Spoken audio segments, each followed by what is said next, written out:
ይህ የምፅዓቱ አዋጅ ነጋሪ አገልግሎት ወቅታዊና ዕለታዊ ወጎችን በማቅረብ ትንታኔ የምንሰጥበት የተለያዩ እንግዶችንም በመጋበዝ የምናቀርብበት መድረክ ነው። መረጃዎችን ያጠናከረ ይዞልን የሚመጣው ፓስተር አለማየሁ ነሙ ሲሆን ፕሮግራሙን የመራና መሰናዶውን ኤዲት በማድረግ ወደ እናንተ የሚያቀርበው ይልቃል አስራት ነው። መልካም ጊዜ። ሻሎም ሻሎም፣ ውድ የተከበራችሁ የምፅዓቱ አዋጅ ነጋሪ አድማጮቻችን ሰላም ለእናንተ ይሁን። ዛሬ እንግዲህ ከአንድ ቀን ቆይታ በኋላ ዳግም ተገናኝተናል። የዓለማችን አሳሳቢ ወቅታዊ የሆኑ ጉዳዮችን እያነሳን ለእግዚአብሔር ቃል የማንቂያ ደወል ለመደወል ከፓስተር አለማየሁ ጋር ተገናኝተናል። ውድ ክርስቲያኖች፣ እንግዲህ ዓለማችን ያለችበት ሂደት በጣም ንቁና ዝግጁ እንድንሆን የሚያስደርግ በመሆኑ በየጊዜው ሳናሰልስ መረጃዎችን ወደ እናንተ እያመጣን እንገኛለን። በርካታ ወገኖች የምትሰጡን በጎ ምላሽ እግዚአብሔር አብዝቶ ይባርካችሁ። አንዳንድ ደግሞ ምልከታዎችንም የምታቀብሉን ወገኖች በሙሉ እግዚአብሔር አብዝቶ ይባርካችሁ። በዚሁ እንድትቀጥሉ እናበረታታለን። እንግዲህ እየተሰሙ ያሉ ጆሮን ጭው የሚያደርጉ ክስተቶች በእጅጉ አንቂዎች ናቸውና በማስተዋልና በንቃት እንድትከታተሉን በጌታ ፍቅር እናሳስባለን። መልካም ጊዜ እንዲሆንላችሁ እመኛለሁ። ይልቃል አስራት ነኝ ከምፅዓቱ አዋጅ ነጋሪ አገልግሎት። ውድ አድማጮቻችን፣ እንግዲህ አጠገቤ ፓስተር አለማየሁ መረጃዎችን አጠናክሮ ይዞልን መጥቷል። በእውነቱ በጣም አሳሳቢ ወቅት ላይ እንዳለን አመላካች የሆኑ መረጃዎች እየተሰሙ ይገኛሉ፣ እያየንም እንገኛለን። ነገር ግን በምን መልኩ ደግሞ መዘጋጀት አለብን በማለት ጥቆማ በሚመስል መልኩ ፓስተር እንግዲህ መረጃዎችን እያቀበለን በእግዚአብሔርም ቃል እየመከረን እንግዲህ የማንቂያ ደውል ይደውልልናል። አጠገቤ ይገኛል። ሰላምታ ላቅርብለትና በቀጥታ ወደ መረጃችን እናመራለን። ሰላም ላንተም ፓስተር፣ እንዴት አለ? እንደምን አለ ወንድም ይልቃል? እግዚአብሔር ይመስገን። አንድ ቀን ቆይታ በኋላ ነው እንግዲህ የተገናኘ ነው። በርካታ ጉዳዮች የተደመጡ ይገኛሉ፣ በአይናችንም እያየን እንገኛለን። እስኪ ለዛሬ ምን ይዘህልን መጣ? እንግዲህ በጣም ነው ዓለም ላይ የእግዚአብሔር ቃል እየተፈጸመ መሆኑ ማየት ከዘመናት በፊት እንመኘው እንጠማው የነበሩ ነገሮች እንደገና በምድር ላይ የሆነ መመልከት የሚያስደስት ነገር የለም። እውነት ነው። እንግዲህ ጌታ ኢየሱስ ክርስቶስ ከጠቆመን ነገሮች አንዱ በመጨረሻው ዘመን ከሚደረጉ ክንውኖች አንደኛው ወንጌል በምድር ዙሪያ ሁሉ መሰበክ ነው እና ይሄ በምድር ሁሉ መሰበክን ብቻ ሳይሆን ቤተክርስቲያን እንደገና የምትታደስበት ዘመን እንደሚመጣ፣ ያ የሚታደስበት ዘመን ደግሞ ሙሽራይቱን ለማዘጋጀት እግዚአብሔር መንፈስ ቅዱስ እንደገና በኃይል ብዙዎችን እንደሚያስነሳ የተነገረበት ነው። ይሄ ሲባል በጣም ቅዱሳን እንዲያውቁት የሚያስፈልገው እርኩሰቱም አጋንንትም እንደዚሁ በኃይል የሚሰራበት ወቅት እንደሆነ ልናውቅ ያስፈልጋል። በኃይል የሚሰራበት በተለይ ደግሞ በማስመሰል የሚሰራበትና መልኩን እየቀያየረ ቤተክርስቲያንን ለማዳከም በተለይም ደግሞ በምድር ላይ የሚነሳውን ሪቫይቫል እንዳይነሳ ለማድረግ ወይም አርቲፊሻል ነገር በመስጠት ያንን ሪቫይቫል ለማጥፋት ተሐድሶውን ለማጥፋት የሰይጣን ከምንጊዜውም በላይ ከፍተኛ ጥረት ያደርጋል። ይሄ መስመር መታወቅ መቻል አለበት። አንዳንድ ጊዜ ሁሉ ከእግዚአብሔር ነው ማለት አይደለም። ምክንያቱም መጽሐፍ ቅዱስ ሲናገር ምንድነው የሚናገረው? በመጨረሻው ዘመን ሐሰተኛ አስተማሪዎች፣ ሐሰተኛ ነቢያቶች እንደሚነሱ ያሳያል። ነገር ግን ሐሰትና እውነቱን ደግሞ የምንለይበትን በማቴዎስ 17:15 ላይ በፍሬያቸው ታውቋቸዋላችሁ የሚለውን ነገር ሊሰመርበት ይገባል። መለያው ፍሬ ነው፣ ተአምራት አይደለም። ምክንያቱም አጋንንት ተአምራቶችን ያደርጋል ከሰማይ እሳትም እስከ ማውረድ ድረስ ያደርጋልና ይሄ ሊታሰብ ያስፈልጋል። እንግዲህ ይሄንን ካልኩኝ በዓለማችን ላይ አሁን በተለያየ ቦታ ላይ በጣም ከፍተኛ የሆነ ሪቫይቫሎች እየተነሱ ነው። እውነት ነው። አንድ እዚህ ጋር ላይ ጨምር፣ የሪቫይቫል ምልክቱ ምንድን ነው? ተአምራት ብቻ ነው ወይ? አይደለም። የሪቫይቫል ምልክቱ ዋነኛው ንስሐ ነው። ሰዎች በተአምራት መልክ ይሁን ወይም ደግሞ እንደዚሁም ይሁን ሰዎች ንስሐ ይገባሉ። እውነት ነው። ለማስታወስ ወደ ዛሬ ዋና ወደ ያስኩ ከመሄዴ በፊት ለማስታወስ ያህል በ1983 ጀምሮ በኢትዮጵያ የተነሳ ትልቅ ሪቫይቫል ነበረ። እስከ 1994 የዘለቀ በአንድ ጉባኤ እስከ 300-400 ሰው ጌታን የሚቀበልበት፣ አብዛኛው በዛ ጉባኤ ላይ ጌታን የሚቀበልለት ተመስክሮ የመጣለት ብቻ አይደለም። ነገር ግን ምድሪቱ ላይ ከፍተኛ የሆነ የንስሐ መንፈስ ነበረ። ይሄ ብቻ አይደለም። ሰዎች በእንባ ገብቷል። በእንባ መንገድ ላይ እንኳን ስትመሰክርላቸው በእንባ ምን እናድርግ የሚሉበትና በተለይ በኢትዮጵያ ውስጥ በአጋንንት ላይ ከፍተኛ ድንጋጤ የወደቀበት ወቅት ላይ ነው። በብዙ ሺህ የሚቆጠሩ ወጣቶች፣ እኛም በዛን ጊዜ ውስጥ ነው የመጣ ነው ወደ ጌታ የመጣ ነው።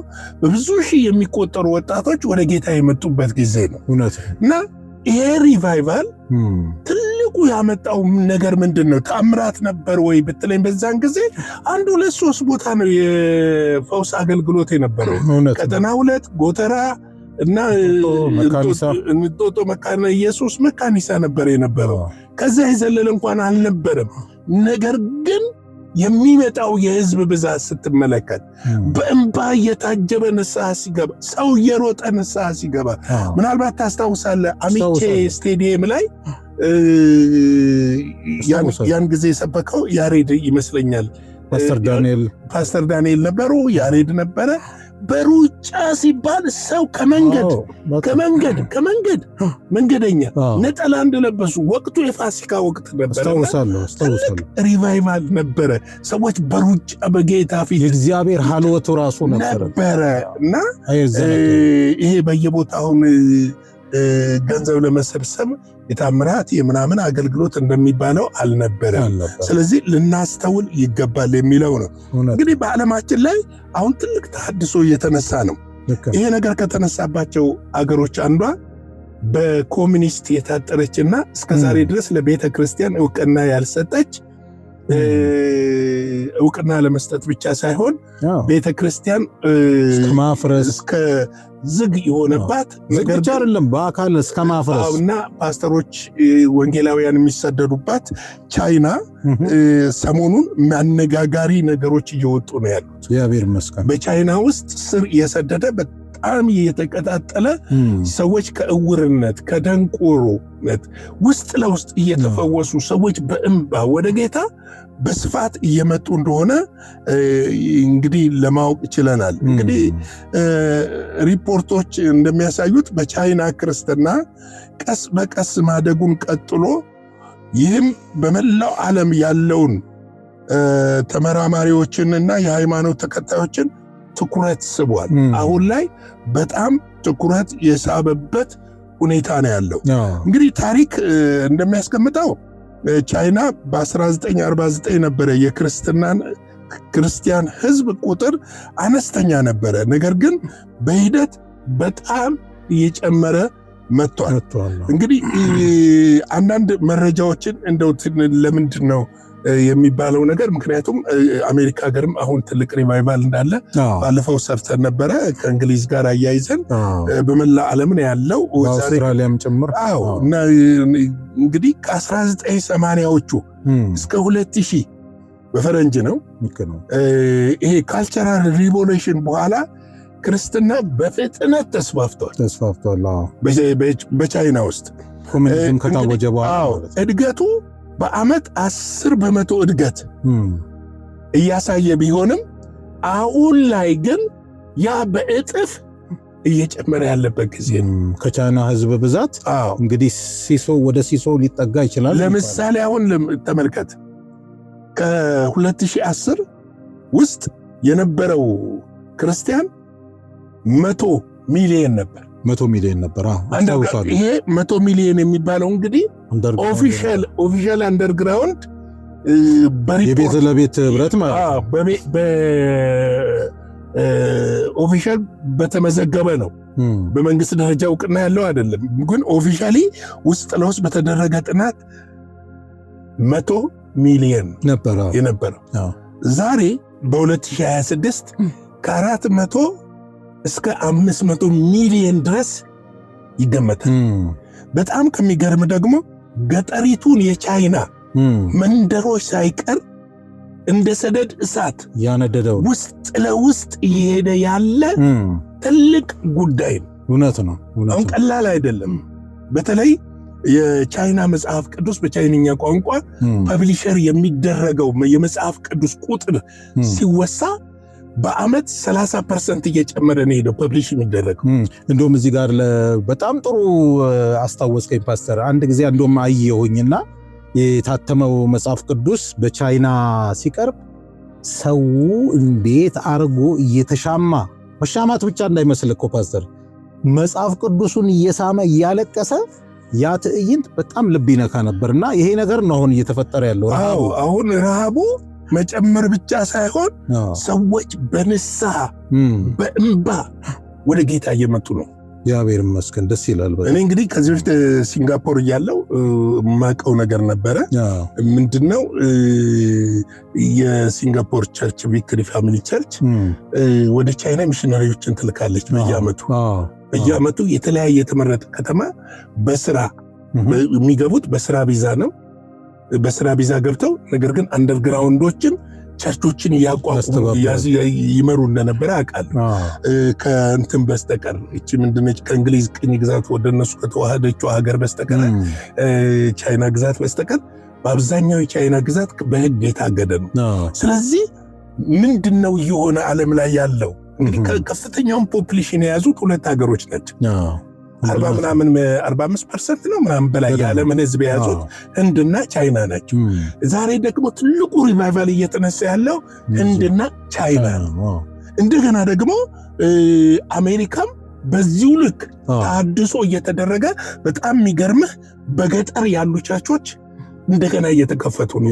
በጣም ሌላ ያስገረመኝ ልንገር፣ አይርላንድ ሰዎች ትተዋቸው የወጡባቸው ቦታዎች ላይ ዝግ የነበሩ ቸርቾች አገልጋዮች ስራቸውን ፊልዳቸውን የቀየሩ ቦታ እንደገና እየተከፈቱ ነው። በጣም ደስ ይላል። በጣም የሚገርም ነገር ነው ያለው ነገርና ሌላው ምንድነው መሰለ እንዳው አሁን ወቅታዊ ያለው ነገሮችን ስንመለከት በቻይና የቻይና ኮሚኒስት ፓርቲ ስደቱን እያሰፋው ቢመጣም ከቁጥር የተነሳ ከብዛት የተነሳ ሊቆጣጠረው ወደማይችልበት ሂደት ሄዷል።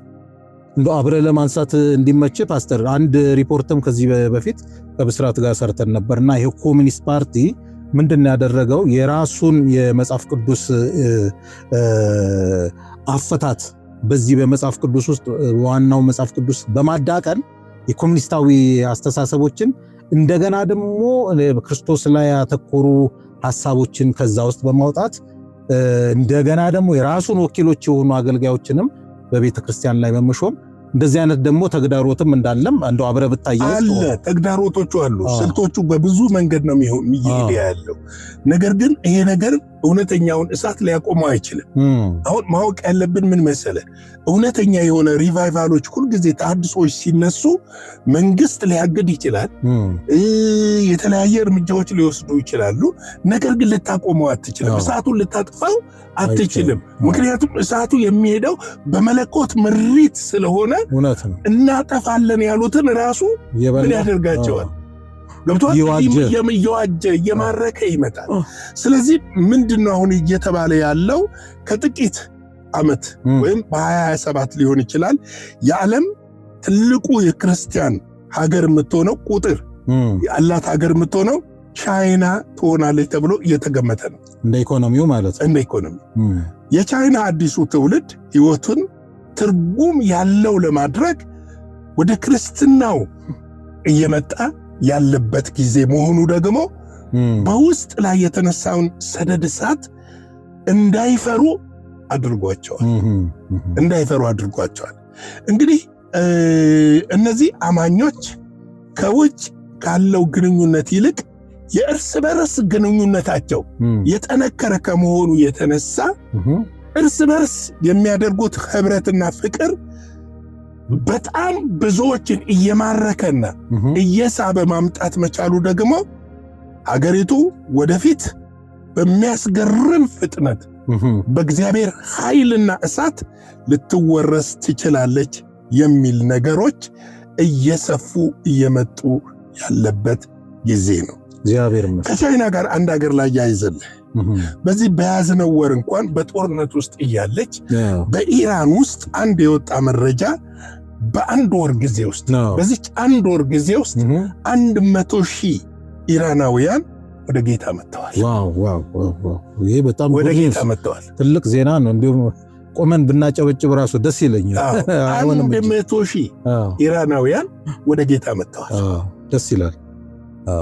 ዋናው እንግዲህ ዓለም ከሰሜን እስከ ደቡብ ከምስራቅ እስከ ምዕራብ ዳርቻ ድረስ የእግዚአብሔር ወንጌል እየናጠ ባለበት ወቅት ውስጥ እኛ ጋር ያለችውን የተሰጠችን አሳይመንት አሳፋሪና አስፈሪ ነች በጣም ማለት እወዳለሁ። ምክንያቱም ቅድም ያነሳሁልህ ነገር አለ። የሙሉ ወንጌል እንቅስቃሴ እንደዛ ኃይል በናኘበት ወቅት ያንን የመንፈስ ቅዱስ እንቅስቃሴ የቆመበትን በአካል ስለማቀው በመሪዎች መካከል አጥቢያ ወይንስ ጸሎት ቤት በሚል ሽኩቻ ያ እሳት እንዲቆም አድርጎታል። ቤተክርስቲያን ለሁለት እስከ መከፈልና መሪዎች እስከ መሰዳደብ ድረስ ያደረሰው ነገር ሰይጣን የሰጣቸው አሳይመንት ምድሪቱን ለመዋጀት የተሄደበትን መንገድ እንዲቆም አድርጓል። ተደናቀፈ። ሌላው ደግሞ ለሐሰተኞች በር እንዲከፈት ምቹ ሆኗል። በዛን ጊዜ ወደ ዓለም የገቡ ብዙዎች ናቸው። በጣም የሚያሳዝን በጣም እኔ ራሴ ማቃቸው በዛን ጊዜ ቤተ ክርስቲያኒቱን ለቀው የወጡ የራሳቸውን አገልግሎት የጀመሩ ብዙዎች ናቸው። ዛሬም ደግሞ በምድራችን ላይ ደግመን እንለዋለን እስኪታረም ድረስ ሐዋርያ የለም፣ ነቢይ የለም፣ እንትን የለም፣ እንትን ልክ አይደለም፣ እንትን እንደዚህ ነው የሚሉ አጀንዳዎች ከሰይጣን የተሰጡ አጀንዳዎች ናቸው። ሐሰተኛን ማስቆም አይቻልም። መጽሐፍ ቅዱስ ተጽፏል። ይከሰታሉ፣ ይነሳሉ ተብሏል። ግድ ነው። እነሱም መርታት የምንችለው እውነትን በመግለጥና እውነተኛው ጸጋ እንዲገለጥ በማድረግና የእውነትን አገልጋዮች በመደገፍና በማብዛት ነው እንጂ የምታሸንፈው ሐሰተኛ ነህ ብለህ በደብዳቤ አግደኸው አታስቆምም። እውነት ነው። በመግለጫ አታስቆመው። ትክክል። የምታስቆመው በስራ ነው፣ በፍሬ ነው የምታስቆመው። እውነት ነው። ፍሬውን የምትገልጠው ደግሞ ፍሬህን እያሳየ ነው። ይሄ በኢትዮጵያ ውስጥ ሁልጊዜ የሆነ ነገር በቤተ ክርስቲያን ላይ ትልቅ ተሐድሶ ሊመጣ ሲል ወይም ከመጣ በኋላ ተመልከት። የ1972 ፓስተር ዳንኤል መኮንን የተነሱበትን ሪቫይቫል ደርግ በምን አጠፋው? በማሰር በመግደል ቤተ ክርስቲያንን በመዝጋት አጠፋው። አሁን ደግሞ ነፃነት አለ። አሁን ደግሞ በምን ሊጠፋ ነው? ግን እኮ ፓስተር ደርግ ይህንን እርምጃ ይወሰድ እንጂ ቅዱሳኑ እኔ እንግዲህ የዛ ዘመን ትውልድ ስለሆነ እሳቱ ውስጡን ግን እየፋመ እየጋመ ሄደና ቤተክርስቲያን ድንገት ነው። ትልቅ ነገር ነበር። በጣም አሁን ግን ምን መሰለ የተገለጠ እድል እያለ ገጠሩ ላይ እኮ እሳት አለ። ይህን ማኔጅ ማድረግ ነው፣ ይህን መምራት ነው። ለሐሰተኞች ለተኩላ እንዳይሰጡ መጠበቅ ነው። በመግለጫ አይደለም የምጠብቀው፣ በትምህርት በጸሎት በስልጠና ስራው እንዲሄድ በማድረግ ሐሰትን ከእውነት በመለየት ሐሰተኛውን ነቢይ ከእውነተኛ ነቢይ በመለየት ሐሰተኛውን ሐዋርያ ከእውነተኛ ሐዋርያ በመለየት ስራቸውንና ፍሬያቸውን በመግለጥ ነው እንጂ ምትታደገው። አለበለዚያ ቤተ ክርስቲያንን ተልኮ ለማበላሸት ሰይጣን መሳሪያ እያቀበለ እንደሆነ ይሰማኛል። ይሄ ደግሞ በደንብ እየተረዳሁት እየመጣሁት ነው።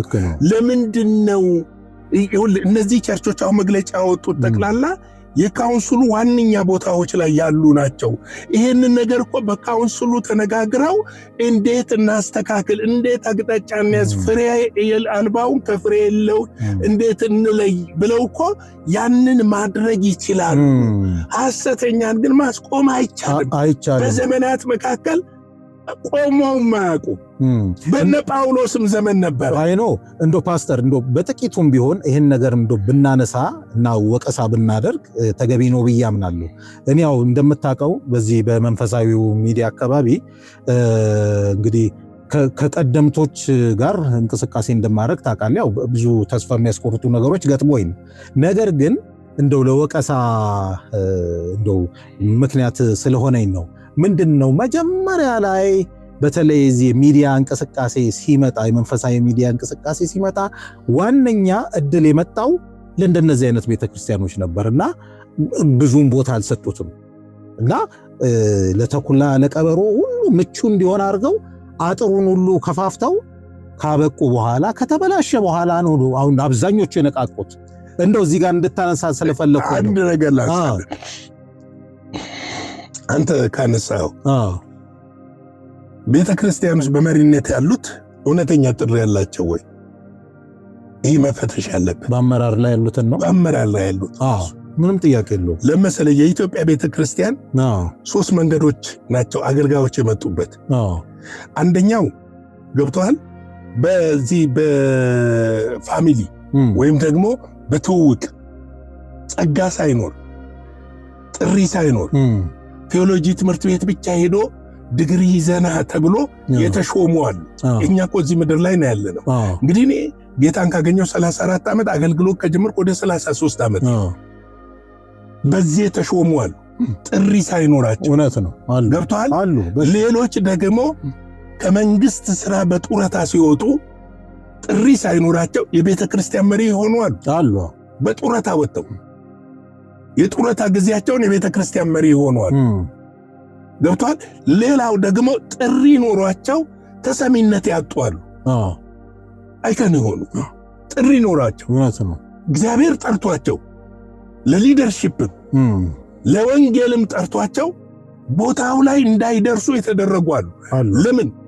ቤተ ክርስቲያን ውስጥ የአጋንንት መልእክተኞች አሉ፣ ዘር አለ፣ የስጋውያን ክርስቲያኖች አሉ።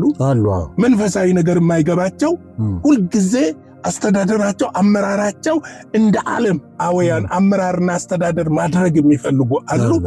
መንፈሳዊያን አሉ፣ ቅናት ያላቸው ስለ ወንጌል፣ ስለ ነፍሳት፣ ስለ ትውልድ፣ ስለ ሀገር፣ ስለ ሕዝብ ቅናት ያላቸው ደግሞ አሉ። አሁን ቦታውን የያዙት እነማን ናቸው? ይህንን ነው መለየት የሚያስፈልገው። እዚህ ጋር ልክ ነው። እኔ በጣም ጥሩ ነው የመጣህልኝና እንደው ልጨርስልህና ባጭሩ እዛ ጋር ገብቶሃል። አጥሩ የተበታተነ ስለነበረ በደም ለመሽወክ አመቺ ነበረ ብዬ አምናለሁ። እና አሁን ከመሸ በኋላ ነገር ከተበላሸ በኋላ ነው እነሱ ባነው እና ብለው እንትን ቢሉ ሊመጣ አልቻለም።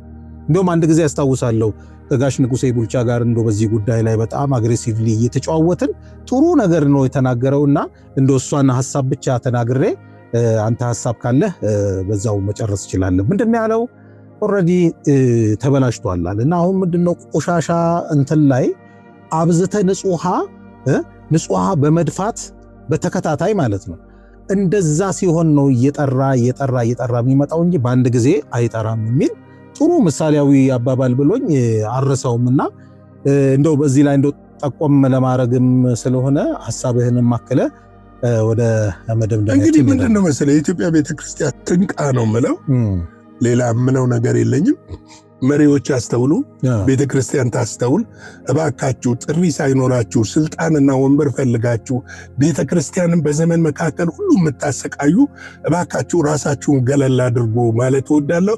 የጌታ ጸጋ፣ ሰላም፣ ምሕረት፣ ቸርነት ይብዛላችሁ። ሻሎም። እግዚአብሔር አብስቶ ይባርክ። እንግዲህ ዛሬም ይህን ሐሳብ እግዚአብሔር ፈቃድ ሆኖ ለማንሳት ተገደናል። ምክንያቱም ግድ ስለሆነ የመጨረሻውም የክርስቶስ ኢየሱስ ትንቢታዊ ቃል ስለሆነ ከዛ በኋላ ነው እንግዲህ ኢየሱስ ክርስቶስ እንደሚገለጥ አበክሮ የነገረን። ስለዚህ ይህን ነገር እንግዲህ አልፎ አልፎ በዚህ በወንጌል ዙሪያ ላይ መጫወታችን አይቀርም። እንግዲህ ውድ ክርስቲያኖች ዓለማችን ለመጠቃለል ወይ ደግሞ የክርስቶስ ኢየሱስ ዳግም መምጣት ዋዜማ ላይ ስላለን በጣም በጥንቃቄ በእርምጃዎቻችንን በማስተካከል መስመር ውስጥ በመግባት ሁልጊዜ ንቁና ዝግጁ በመሆን መጠባበቅ ይኖርብናል የሚል መልእክት ማስተላለፍ እንወዳለን። እንግዲህ ለቀኑ ይዘን የመጣነው አጀንዳ ይህን ይመስላል። በምሽቱ ደግሞ በሌላ መረጃና መልእክት ተመልሰን እንመጣ ይሆናል። መልካም ጊዜ ይሆንላችሁ። ሻሎም። ለዛሬ ይዘን የመጣነው ወቅታዊ መረጃ ይህንን ይመስል ነበረ። በሌላ ጊዜ በሌላ መሰናዶ እስከምንገናኝ ሰላም ለእናንተ ይሁን።